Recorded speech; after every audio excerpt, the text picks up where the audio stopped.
All right, welcome back. A brand new section here and a new data structure to go along with it called the heap. So personally, I really like heaps, and hopefully you will too. You'll see why I like them in just a little bit. But first, back to Wikipedia. I showed this article a couple videos ago somewhere in the trees section where I was explaining that there are many groups of trees and many types of trees within those groups. We talked about binary trees mainly in the trees section. And more specifically, we talked about binary search trees. But there are many other types, and at one point I mentioned heaps. So heaps are another category of trees. So in this video, in this section, we're learning about heaps, but they are trees. So everything that applies to trees in general applies to heaps, but there are some additional special considerations or rules. There are many types within heaps: Fibonacci heaps, Leonardo heaps, a soft heap, a leftist heap. Sounds like something I might have to step over the morning after a San Francisco party, or maybe like an event at Burning Man. Anyway, there are many types of heaps. The one that we're really going to focus on is a binary heap. And actually within binary heaps, there are two different types that we're going to talk about. But first, our objectives. So we want to define what the heck a binary heap is. We want to compare and contrast min and max heaps. So those are the two types that I mentioned we're going to focus on. Then we're going to implement one of them, at least, a max heap. They're very similar, and if you can implement one, you can implement the other. But we're going to focus on writing code for a max heap and add some basic methods. And then we're going to understand where heaps are used in the real world and also the data structures they help us implement, or different things that we can use them for in other data structures that we'll learn later on. So that's where we're going. Let's start with what is a binary heap. Okay, so a heap is a tree structure. It's very similar to a binary search tree, but it has different rules. So in a max binary heap, the parent nodes are always larger than the children. It doesn't matter if we're talking about the right child or the left child. It's just that the parent is larger than the children, every level down the tree. Or another way of saying that, all children are smaller than a parent in a max binary heap. The opposite's true in a min binary heap, where the parent node is always smaller than both children.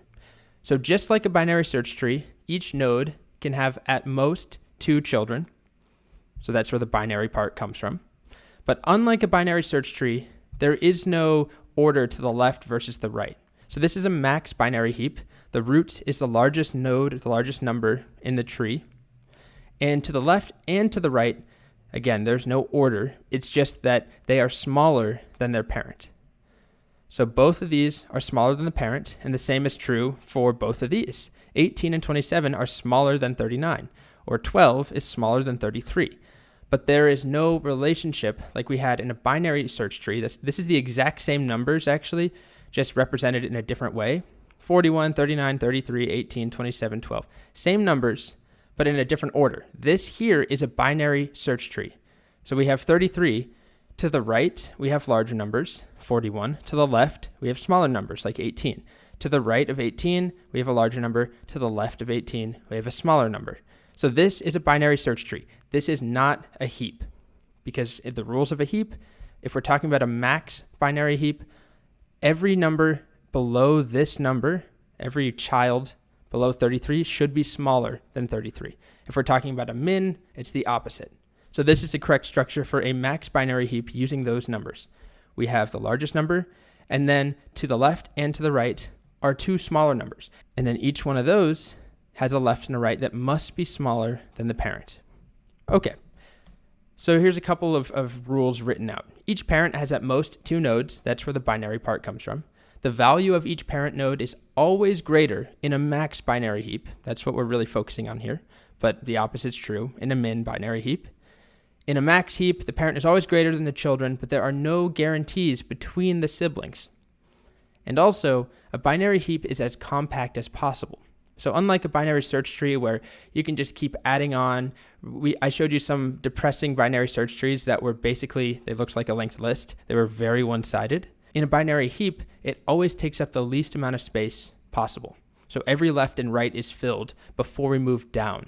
And also along those lines, left children are always filled out first. So we'll come back to this. Let's just quickly recap. So this is a max binary heap.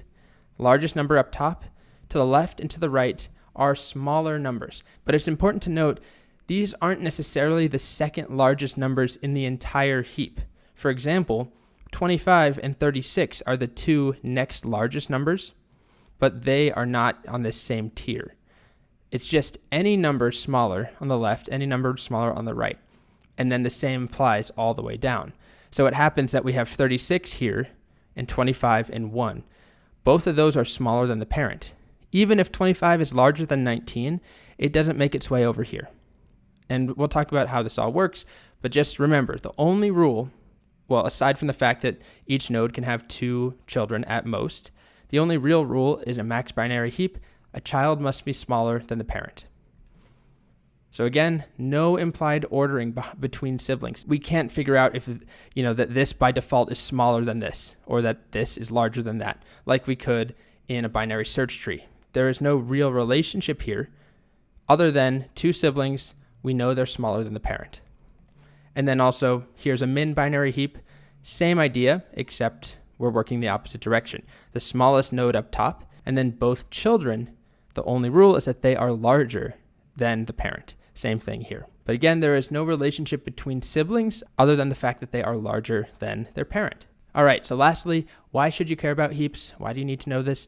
Well, we'll come back to this once we actually learn how to implement them, because we're going to learn to implement something called a priority queue using a heap. Heaps are really commonly used to do this. That's all I'm going to say for now. If you want to research what a priority queue is, you can, but we will be implementing one using a heap in just a bit. But they are very commonly used data structure. Basically, think of a queue where we can add things in and take them out, keep track of things to do in an order, where we can also assign a priority, an importance level to each item. And it will move to the correct spot in the queue depending on its importance level. So we'll come back to that. They are commonly used. And they're also used quite a bit with something called graph traversal. So we saw how to traverse a tree. We're going to learn how to traverse a graph, which is a little more complicated. And heaps are often used to assist with that. But really, this is just a high-level overview. We're going to first learn to implement heaps, and then we'll come back to priority queues. But just know that's really the main motivation. They're used all the time for priority queues. That's why I added this. We'll come back to this. Okay, so next, we're going to learn why I like heaps, why I think they're kind of fun. There's sort of a cute little way that we can store them or represent them using a data structure that already exists. So that's coming up next.